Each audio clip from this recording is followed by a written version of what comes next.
Napanood mo ba yung kagabi? Yung kay Lucas, tsaka yung kay Kyle. Grabe. Grabe yung ano doon.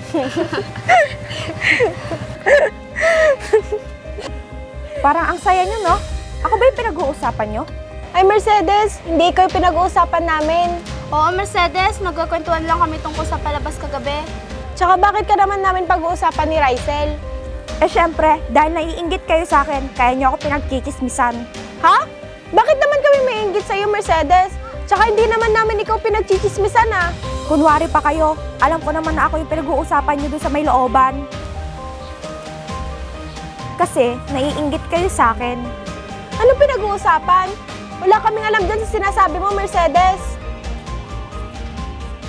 Baka nagkakamali ka lang.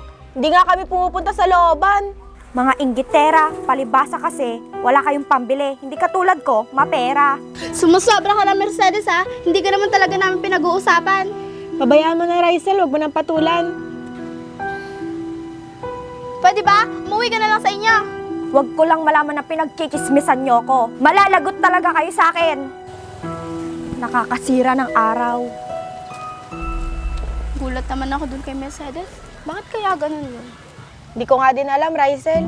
Hindi naman siya yung pinag-uusapan at pinagtatawanan natin. Kaya nga eh. Tsaka wala naman tayong alam dun sa mga bagay na sinasabi niya. Hayaan na lang natin si Mercedes. Baka hindi lang maganda yung gising niya. Kaya siguro mainit yung ulo niya. Oo nga.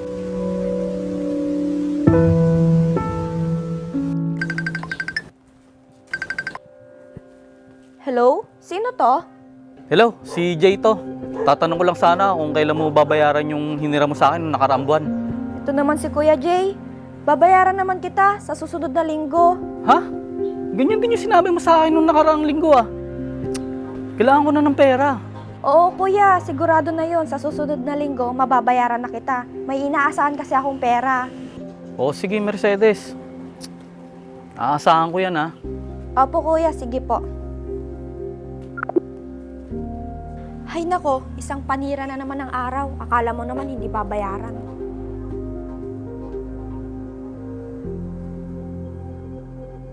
Uy, ang ganda naman itong mga to. Kaya lang meron pa akong dapat bayaran na utang kay Kuya Jay. Pero ngayon lang kasi to sale, bukas hindi na. Kaya dapat mabili ko na to ngayon. Magdadahilan na lang ako ulit kay Kuya Jay kapag naningil siya ulit sa akin.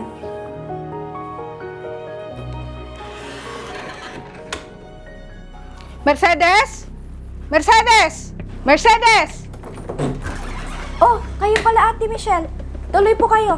Hay nako, hindi na. Dumaan lang ako dito para kunin ko yung upa dito sa bahay. Ay, yun ba? Pwede pong sa susunod na linggo na lang?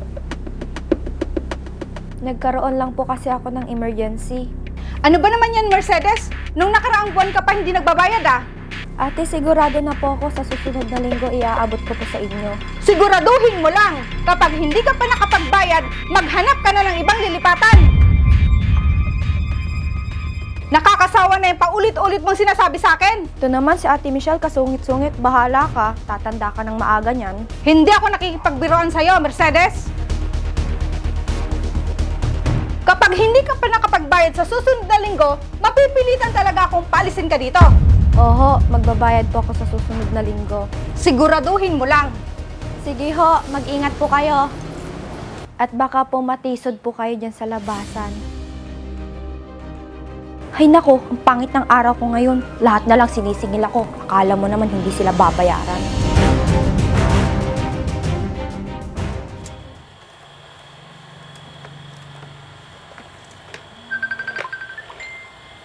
Ano ba yan? Tumatawag na naman si Ate Michelle. Sigurado to, maniningil na naman to sa renta. Hindi ko muna nga sasagutin. Bahala ka dyan, magsawa ka sa kakatawag.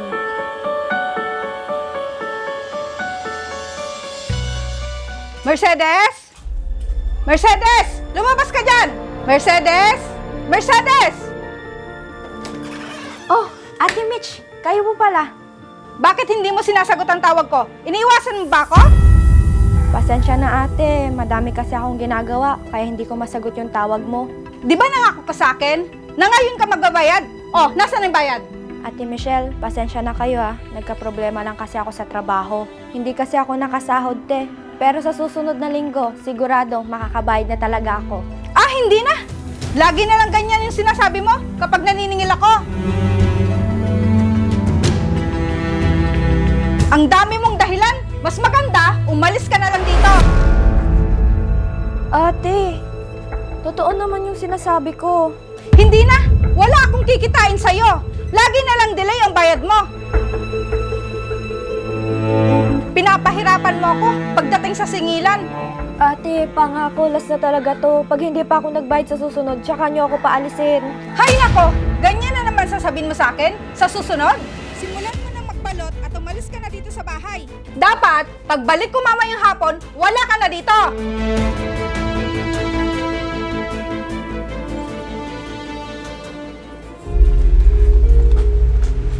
Tara, puntahan natin si Mercedes. Tara. Paano kaya to? Wala akong pupuntahan, tapos wala pa akong pera. Mercedes, O bakit? Anong kailangan nyo? anong pinag-usapan niyo ni Ate Michelle? May problema ba? O, ano naman sa inyo ngayon? Umalis na nga kayo dito, mga chismosa. Hindi naman sa ganun, Mercedes. Narinig kasi namin na pinapalayas ka na daw. Baka may maitulong kami. Para talagang mga radar yung tenga nyo, ang lakas makasagap. Sabi ko sa'yo, wala tayong mapapala dito eh. Tara na nga. Sandali lang! Oo, kailangan ko ng tulong. Hingi ka rin pala ng tulong eh. Ano ba kasing nangyari? Bakit ka pinalis ni Ate Michelle? Ilang buwan na kasi akong hindi nakakapagbayad ng upa sa bahay. Sinubukan mo bang makiusap kay ate? Ayaw niya nang pumayag. Ang totoo niyan, pinapaalis na talaga ako. Eh, paano ngayon yan? Saan ka tutuloy? Oo nga. Anong balak mo ngayon? Hindi ko nga alam eh. Ang totoo niyan, hindi naman talaga ako mapera. Walang-wala ako, tsaka baon pa ako sa utang. O sige, ganito na lang. Gusto mo ba doon na lang sa inuupahan namin ni Rysel? Oo nga. Dalawa lang naman kami sa bahay. Sigurado kayo, kahit pangit yung trato ko sa inyo? Ano ka ba, Mercedes? Wala na sa amin yun ni Rysel. Di naman kami nagtatanim ng galit sa'yo. Oo, Mercedes. Tsaka mas masaya, di ba, pag mas marami tayo sa iisang bahay. Salamat ha, kasi hindi kayo nagtanim ng sama ng loob sa akin. Pasensya na talaga kayo sa ugali ko ha, sorry talaga. Ay, sandali lang, sasagutin ko lang tong tawag. Hello? Hello, si Kuya Jay mo to. Baka naman pwedeng kunin ko na yung hiniram sa aking pera. Ay, Kuya Jay, nagka-problema po kasi ako, kaya hindi kita mabayaran ngayon. Pero pangako, sa susunod na linggo, babayaran kita. Ano ba yun, Mercedes? Ganyan din yung sinabi mo sa akin nung huling nag-usap tayo. Hindi po kuya, totoo po talaga tong sinasabi ko. Hindi na, Mercedes. Kapag hindi mo pa ako binayaran hanggang bukas, ipapabarangay na kita.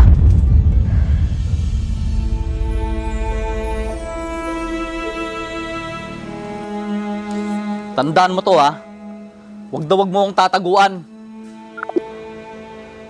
Ano ba yan? Paano na kaya tong gagawin ko? Bakit, Mercedes? Sino yung tumawag? Ayun, isa sa pinagkakautangan ko. Hindi ko na alam kung anong gagawin ko. Bakit? Anong sabi? Papabarangay niya daw ako kapag hindi pa ako nakabayad hanggang bukas. Huwag mo nang isipin yon. Nandito lang kami ni Rysel para tulungan ka. Oo, Mercedes, huwag kang mag-alala. Salamat sa inyo. Hayaan nyo, mababayaran ko din kayo. Huwag mo munang isipin yon, Mercedes. Teka, matanong ko lang, saan mo ginagamit yung mga perang hinihiram mo? Nalulung kasi ako sa kaka-order online. Alam ko naman na nagkamali ako, pero hindi ko kasi mapigilan mainggit sa mga kaibigan ko na meron sila tapos wala ako. Alam mo, Mercedes, maling mainggit sa kapwa. Kung gusto mong makuha o mabili ang gusto mo, dapat pinaghihirapan mo to. Oo, Mercedes, tama siya. Oo, inaamin ko na maling-mali ako. Tsaka mali din yung mangutang ka para lang may maipakita ka na meron ka.